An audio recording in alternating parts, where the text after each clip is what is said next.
Greetings, citizens of the UEE Miners Union. My name is FailureToReport, and today we're going to be talking about the mole. Yes, nice to mole you. Meet you. Nice to meet you, mole. Don't say mole. Stop. I said mole. Stop. Bye, mole. No, not that one. The Argo mole was recently introduced to Star Citizen 3.8 Live, and frankly, this was probably one of the most talked up concepts we've had in a long time. Now, I've seen a lot of ship hype over the years, like carrier fanatics foaming at the mouth when the Drake Kraken was teased, or back when all the fighter jocks went absolutely mental over the Anvil Arrow when she first arrived. However, I can honestly say I don't think I've ever seen the community react the way they did with the mole. You see, Star Citizen has this weird ability to catch lightning in a bottle seemingly at will, which is something many games struggle to do just once. And in this failure's opinion, that's exactly what happened with the mole. So let's talk about the ship and why it was such a big deal leading up to its release. Our story starts in a solar system not that far away. In fact, it's the same one we're stuck in today, but it does happen around July of 2018. The introduction of ship mining and the MISC prospector to the universe of Star Citizen. When these two things were introduced to the game, it took a lot of backers by storm because Star Citizen had up until then been almost entirely combat focused outside of very basic cargo hauling. While at the time the prospector and mining in general were pay-gated, it was still applauded for adding a new gameplay loop to the very barren sandbox of the early 3.0 patches, especially for those who played Star Citizen with very little interest in its predominantly combat and PvP focused gameplay. With the introduction of the prospector, many backers were off breaking big rocks into littler rocks. However, there was a core problem with the prospector. She was a single-seat, single-crew mining ship, and one of only two mining ships that had been concepted at the time, the other being the RSI Orion, a very large mining vessel concepted around Multicrew Mining operations, which later would grow and evolve into a full-on capital mining behemoth during design work. This meant that in order to go mining with friends in Star Citizen up until the very recent 3.8 patch, everyone needed to own a prospector, which was no minor get it? Thing. You either shelled out 155 USD or had to build up the in-game credits to buy a prospector to go mining once in-game purchases were added. And while that gargantuan RSI Orion might be the group-focused miner's wet dream, she just wasn't going to be drilling her way into Star Citizen's playable ship roster anytime soon. Enter the Argo Mole, a new mining ship built by everyone's favorite little manufacturer, coming with patch 3.8 as a direct-to-flight ready concept. The mole promised to be your solution to the wanting to take your friends mining without having to buy more than one ship. One thing about Star Citizen is that there is a huge gap between some portions of the backer community and amount spent, and this can honestly be depressing when you want to go enjoy a certain type of gameplay but a friend only has a lower range starter ship and they would struggle or be unable to do it. Or, in the case of mining, may not even have the right ship at all. Now, two of the most common criticisms I've seen over the mole concept are that, one, it's another ship that doesn't have a gameplay function and is cutting the line. To that I would agree that another ship going straight to the game is absolutely a kick in the balls if you've been waiting years for your favorite ship that's been little more than a hangar JPEG. However, I don't agree at all that the mole doesn't have a gameplay loop. Mining in Star Citizen has been in game for over a year now, but it's existed solely as a single player experience outside of teaming up with multiple prospectors to break open tougher rocks. And while that's neat and all, it's not really the same as taking out one ship as a group and enjoying some quality time together exploding boulders with lasers as a team. It also presents more chances for bad things to happen when you're trying to coordinate a group of people in multiple ships versus just one ship to be interdicted, to randomly explode, or any of the dozens of other bad things that can and often do happen to a ship out of the blue in Star Citizen. While those are just a few logistical reasons to want just one ship for the team over 4 individual prospectors, for me personally, it was the fun of coordinating as a team aboard a ship while working really hard to secure my Jack Daniels channel sponsorship. So while the vast majority of the Star Citizen community probably didn't have the same alcohol-enhanced teamwork gameplay motivating them like I did, they certainly wanted the team play because the mole has been one of the most hyped ships in a long time. Now, the second complaint I've seen about the Mole is claims that it's a pointless ship to be added because the Orion concept exists, it's multicrew, boom, win. In this image, the bottom two ships are the Prospector and her slightly bigger friend, the new Argo Mole. The upper middle ship is the Aegis Reclaimer, one of the biggest ships currently in game, and the ship at the very top is the RSI Orion Capital Mining ship. I want to show this image to hopefully help backers with this mindset understand how absurd the claim is that we don't need a mining ship in between the Prospector and the Orion. Firstly, I'm not even going to be talking about the actual size of the ships. Just imagine the crew requirements to run a ship like the Orion compared to the Prospector or Mole. But if we do decide to take size into consideration, and this is the reason for including the Reclaimer, think of how much the Reclaimer struggles to take off and leave atmospheres on planets like Hurston. It's essentially like trying to fly a large apartment building off planet, and it handles accordingly.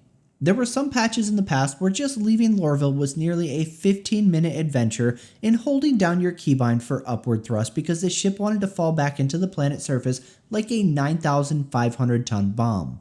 That's the actual Reclaimer's weight, by the way. Know what the Orion weight is? Nope, me neither, because the only statistic CIG has listed for it is 26,000 tons. And that was when the ship was only 170 meters long before it was nearly doubled in size. So, if you think you're going to be going planet-side with the Orion to be breaking up the stuff the Prospector and Mole are, you're tripping some of the best drugs I've ever seen in action. Furthermore, the Orion is built around mass ore harvesting. This ship doesn't split up little rocks. It breaks up massive asteroids and chews the whole damn thing up while filtering out the junk and then refining ores because this ship is so absurdly huge it has a refinery inside of it, and then taking that hull to the market. The Prospector and Mole feel such a completely different type of gameplay than the Orion that they shouldn't even be thought of in the same field of mining. So, no, I couldn't disagree more with the people who think that the Mole didn't need to be made just because the Orion exists.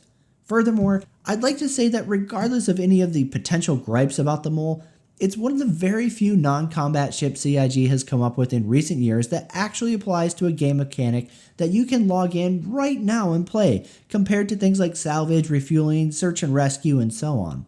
So, regardless of any feelings on if we needed the Mole or not, at the very least it's a ship that went straight to flight ready and hit the ground running since its supporting gameplay loop already existed and didn't need to be created sometime in 2021 or terribly patched into the game like Interdiction was for the Mantis.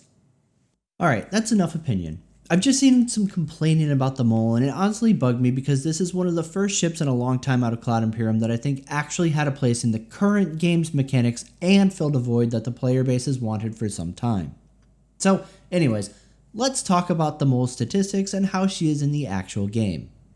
Priced at $275 USD for the War Bond edition, which means new money only, or $315 for any amount of credit used, the Mole checks in at 38 meters long, 17 meters wide, and 8 meters tall. The ship's stats page lists the Mole as having 24 total mineral pods, each able to hold 12 SCU of ore, which would be 288 SCU. However, the Mole can only use 8 pods at a time, and because Star Citizen doesn't have the ability for a ship to detach cargo containers and no way for cargo ships to collect them, that means the Argo Mole realistically only has 96 SCU of ore, which is pretty similar to that Prospector. Visually, the Mole is amazing and really makes you wonder how the Aegis Vulcan isn't an Argo product, as the two could easily be passed off as relatives.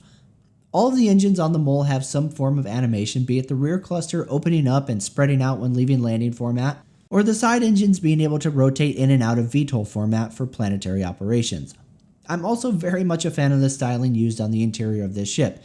It has a very Spartan industrial look and feel to it. Argo engineers put in the basics to keep a crew of 4 out working until the cargo hold was full, and that's pretty much it.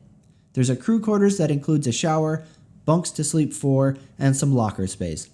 The mess hall is about as plain as a pre-contractor year's military dining facility, sporting a simple table and galley.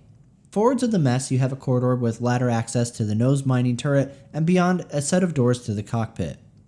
These two items are going to be the first two major complaints with the design of the ship, starting with the nose turret. This turret functions similar to the old Redeemer-style turret that a crewman would enter before it sealed itself and separated from the ship. It's a very cool animation, great view. However, the problem with the turret is its elevation range. The nose turret suffers really bad trying to mine targets that are not straightforward or below, which ties into the cockpit's issue. Because the mining laser has such horrible positive elevation range, the pilot needs to really make sure that the targeted ore is below the nose drill's horizon. However, this is made a little bit more difficult not only by the fact that the cockpit is on an entirely different floor than all three drills, but that the pilot has absolutely zero visibility looking down to see what the mining turrets can see. While the Mole is obviously a multi-crew ship that you're probably playing with friends and thus able to communicate over Discord or VoIP, it does become somewhat tedious having to give constant corrections to the pilot as the turret operators when you're trying to split open rocks and then chase down shards that break and then roll away. If ever there was a ship that deserved the look-down floor window like the Anvil Hawk and Valkyrie received, it was definitely the Mole.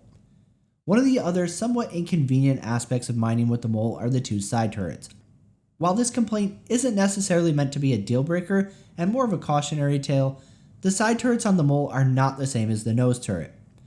They both extend out from the ship in a similar fashion, however, the side turrets are simple cages with a seat strapped inside and completely open to the elements. This means needing to be aware of oxygen usage if mining in space, and when on planets being aware of the elements. Although we don't yet have weather effects in game with 3.8's initial release, in future patches that means the side turret miners would need to be in the proper cold weather gear if mining on a planet like Microtech, where freezing to death can become a reality very quickly. And even with the first iteration of weather effects on planets, it becomes an incredibly annoying experience when you have a full sandstorm blowing in your ears on Daymar or a visor that is completely covered in precipitation on Microtech. Another word of caution I'd like to give is to players who are thinking of replacing their prospectors with the Mole for solo mining. I wouldn't.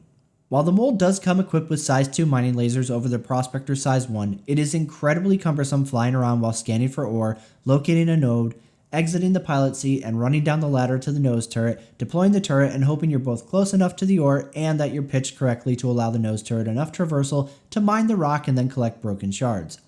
The other crippling issue with running the Mole solo or with only one other person is how incredibly bad the Mole's fuel economy is.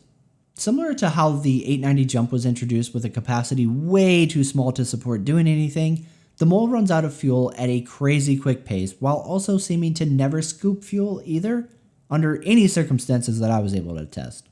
While Cloud Imperium has released a hotfix at the time of this video which increased the fuel capacity by 40%, this felt like more of a band-aid to the problem, which seems to be an overactive consumption rate and a fuel scoop that forgets to turn on. Sadly, Cloud Imperium seems to have just been rushing to get the Mole out for the holiday break, and it shows with numerous weird bugs besides just the fuel consumption. The mining turret interfaces do some weird things at times. I've had them bug out and duplicate on top of themselves, not show up at all, which I'm told can be fixed by switching to scanning mode with tab and then back again. I've also had the turrets require power cycling to even work. Then there are some weird design things that make the ship seem like it was rushed. From the elevator interaction point to enter the ship being to stand literally underneath the elevator and looking straight up at a specific point on the elevator, to CIG selling 3 different colored variants of the Mole, yet all of them have the exact same interior color scheme. They could make them unique between the Starfarer and Gemini, which was a much larger and more complex ship, so if you're going to try to bait people into using new money to buy Warbond ship skins and variants, I think it's only fair that you put in the extra effort, CIG, especially when your sale page only shows the exterior shots of the colored variants with no indication that they are only exterior skins. Frankly, I'm also a bit annoyed seeing you release the 300 series rework with the new ship customization system that was so refreshing to Star Citizen with the ability to customize interior colors, patterns, materials, as well as choices between different exterior paint jobs and colors, and then jump right back into selling ships as variants whose only difference is a paint job. I would have loved to give you money for a black Ares Ion or a black Argo Mole, but I'm not going to go and spend extra to have a standalone Mole or Ion just to get a Warbond skin when I have a perfectly suitable CCU token in a game pack that I wanted to turn into one of these ships. You put so much effort into developing and releasing a well done ship customization system, so use it, please. Overall though, the Mole does exactly what you're expecting it to do. It provides a platform to take on mining adventures with friends, or if for some reason you wanted a prospector's ore hold on a much more cumbersome method of mining, you could do it all solo too.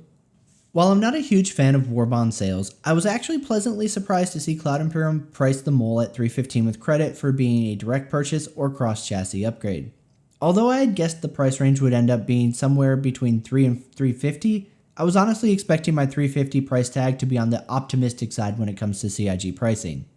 While this video isn't going to be getting into the details of exactly how the mole in mining fits onto the landscape of 3.8, as I'm also working on a proper 3.8 live review alongside of this video, I will say that with the introduction of the mole and its little guy gas tank, as well as the amount of people now flying off into the verse to break big rocks into little rocks, it seems kind of absurd to me that Cloud Imperium completely overhauled every truck stop station with 3.8, as well as adding orbital stations on every major planet, but the only places you can sell unrefined ore are still the major starports. Please address this in a future patch, CIG. So, with that, we conclude my impressions and quick review on the Argo mole. If you have questions about anything I might not have covered, feel free to bring it up in the comments and I'll do my best to respond as quickly as possible. While I do read most comments off of my phone, I try to jump back on and respond whenever I get around to my computer next. As always, my name is FailureToReport. I hope you stay safe out there. Give patch 3.8 a go if you haven't yet, and be ready to let me know what you think of the new build when the milestone review video finally drops. Almost probably certainly before Christmas. Maybe. At any rate, happy holidays, citizens. Stay safe out there, and I will see you guys next time.